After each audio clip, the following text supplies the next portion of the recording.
Welcome to online class in Satya Sai inter college. Myself Kiran Singh. देखिए बच्चों, आज हम लोग पोएट्री का फर्स्ट लेसन मर्सी, पोएट्री का फर्स्ट लेसन है मर्सी। इस लेसन को हम लोग आज पढ़ेंगे। ओके, इसके राइटर कौन है? Poet William Shakespeare. कौन है? William Shakespeare. This poem is taken from Shakespeare place the merchant of Venice. ये कविता शेक्सपियर के नाटक द मर्चेंट ऑफ वेनिस से लिया गया है। ओके, और it is speech on mercy by Portia. It is speech on mercy by Portia. ये दया के ऊपर पोर्सिया का एक भाषण है। ओके, अब देखते हैं कविता में क्या दिया गया है। इसका अर्थ हम लोग देखेंगे। ठीक है बच्चों, चलिए इसका अर्थ बताते हैं। पहले पोएम को अच्छे से पढ़ लेंगे। The quality of mercy is not strained, it drops as the gentle rain from heaven upon the place beneath. It is twice blessed.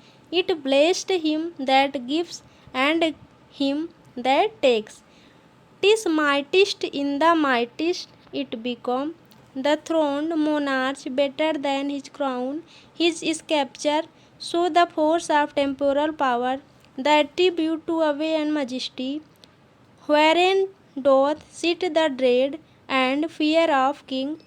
But mercy is above this sculptured away. It is enthroned in the heart of king.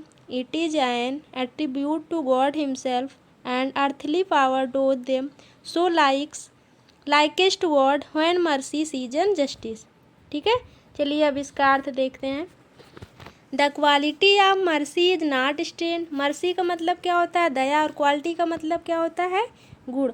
Mercy, the quality of mercy, दया का गुण is not strain. दया का गुण दबाव से उत्पन्न नहीं होता। कैसे नहीं उत्पन्न होता बच्चों? दबाव से उत्पन्न नहीं होता।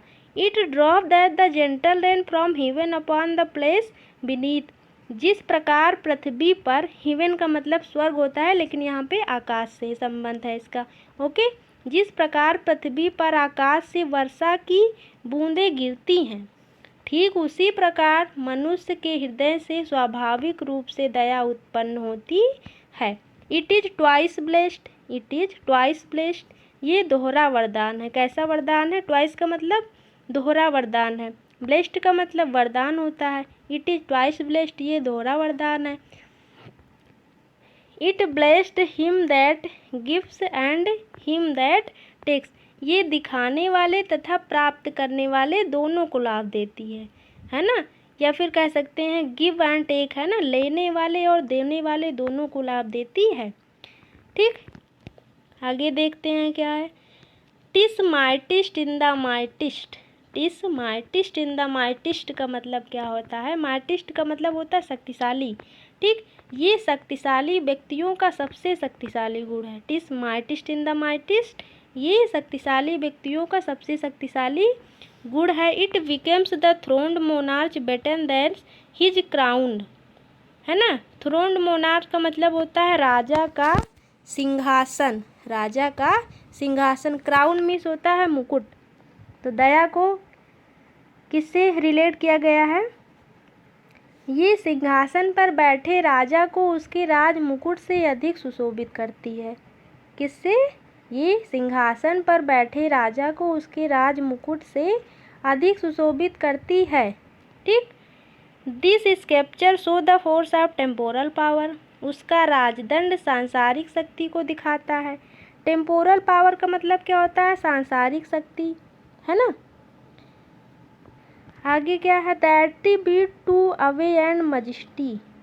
Attribute to awe and majesty, ये राजा के भय और वैभव का प्रतीक है। ये राजा के भय और वैभव का प्रतीक है। Wherein doth sit the dread and fear of king. लेकिन दया इस राजदंड के शासन से बढ़कर होती है। क्या होती है? लेकिन दया इस राजदंड के शासन से बढ़कर होती है। It is enthroned in the heart of king. It is enthroned in the heart of king. Enthroned का मतलब क्या होता है? विराजमान होती है ना। It is enthroned the heart of king, ये राजा के हृदय में निवास करती है या विराजमान होती है। क्या? दया, है ना। It is attribute to God himself, ये एक ईश्वरीय गुण है। दया क्या होती है? ईश्वरीय गुण होती है, सबके अंदर दया नहीं होती है ना। आगे देखते हैं। And earthly power doth then show likest God when mercy seasons justice, जब न्याय में दया मिल जाती है, जब न्याय में दया मिल जाती है तो राजा की सांसारिक शक्ति ईश्वर की शक्ति के समान लगने लगती है। क्या होता है? जब न्याय में दया मिल जाती है तो राजा की सांसारिक शक्ति ईश्वर की शक्ति के समान लगने लगती है। ओके, तो बच्चों ये पोएम हमारी कंप्लीट हो गई। इसका अर्थ हम लोग अच्छे से पढ़ें, है ना, समझें। ठीक, तो आज का सेशन हम यहीं पे समाप्त करते हैं। ओके स्टूडेंट, घर पे रहें, अच्छे से आप लोग पढ़ाई करते रहें मन लगा के। Stay home, be safe. Thank you.